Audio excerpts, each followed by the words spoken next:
Welcome শিক্ষা সংস্থান।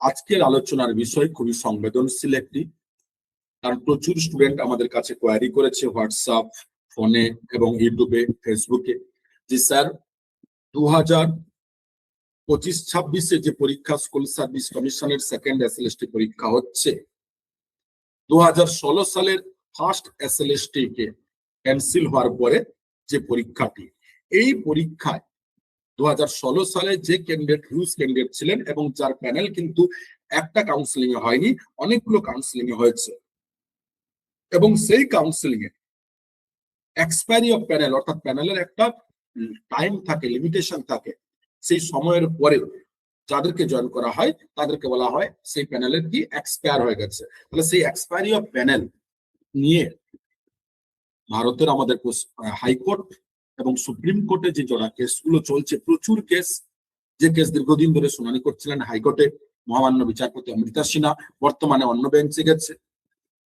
তো এখানেই প্রশ্ন যে দীর্ঘ শুনানির পরে বর্তমানে পরিস্থিতি কি না। দেখুন, এটি সংবেদনশীল বিষয়, কোর্টের আলোচনার বিষয়, এই বিষয়ে আমাদের সম্পূর্ণ ভাবে কিছু বলাটাও ঠিক নয়, কিন্তু আমরা জাস্ট কিছু একটা আলোচনা করব বিষয়ে, যেটা আপনারা ধারণা পেতে পারেন। বর্তমানে যতগুলো হিয়ারিং হয়েছে তার ভিত্তিতে এইটুকু বলা যায় যে 2016 সালের যারা চাকরি পেয়েছিলেন এবং যারা চাকরি নির্ধারিত মেয়াদের পরে প্যানেল কাউন্সিলিং হয়েছিল, কিন্তু তাদের কোনো দোষ নেই, দোষ হচ্ছে স্কুল সার্ভিস কমিশনের। School service commission panel expire হওয়ার পরেই কিন্তু তাদেরকে কাউন্সিলিং করিয়েছে এবং জয়েন করিয়েছে, তাহলে দোষটা তাদের নয়, কিন্তু ভুগতে হচ্ছে তাদেরকে, স্কুল সার্ভিস কমিশনের তাদের ভুলের কারণে সকলকে ভুগতে হচ্ছে। তাহলে চাকরিটা আদৌ এক্সপায়ারি প্যানেলটা কি থাকবে কি থাকবে না?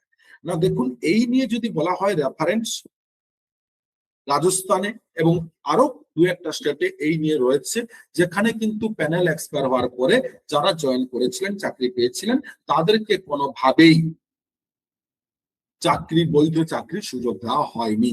তাই আমাদের যতগুলো হিয়ারিং হয়েছে ওই রেফারেন্স গুলো বারবার এসেছে।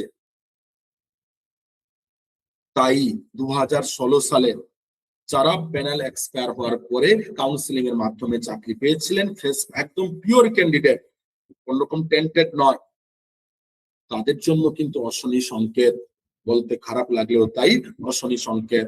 তার মানে তারা এই যে ইন্টারভিউর আগে 10 মার্কস এক্সপিরিয়েন্সের জন্য পাচ্ছিলেন, সেক্ষেত্রে যদি যা সম্ভাবনা প্যানেল এক্সপায়ারি অফ প্যানেল, অর্থাৎ প্যানেলের যা এক্সপায়ারের পরে যারা জয়েন করেছেন তারা হয়তো এই 10 মার্কসটা আর পাবেন না, এটাই কিন্তু সম্ভাবনা বেশি বলে মনে হচ্ছে। যদিও কিন্তু সম্পূর্ণ বলেছি কোর্টের বিচারাধীন বিষয়, এই ব্যাপারে সম্পূর্ণভাবে সিদ্ধান্ত না আসা পর্যন্ত আমরা তো কিছু বলতে পারবো না, বা আমাদের পক্ষে সম্ভব নয়, কিন্তু সম্ভাবনা প্রবল ভাবে যতগুলো হিয়ারিং হচ্ছে এগোচ্ছে। তাই সেক্ষেত্রে যারা 11, 12, 9, 10 এ ডাক পেয়েছেন, 11, 12 এর ওয়েটিং লিস্টে আছেন, সেক্ষেত্রে তাদের একটি সুবর্ণ সুযোগ আসতে পারে। কারণ হিউজ ক্যান্ডিডেট কিন্তু 2016 চাকরি পাওয়া যত ফ্রেশার্স ক্যান্ডিডেট রয়েছে বর্তমানে, তার একটা এক্সপায়ারি প্যানেলে কিন্তু সব থেকে বেশি ক্যান্ডিডেট। তাই নবাগত যারা ফ্রেশার্সরা কোমর বাঁধুন, সুযোগ হয়তো আসতে পারে, যদিও সময় সাপেক্ষ, সময়ের অপেক্ষা। ধন্যবাদ।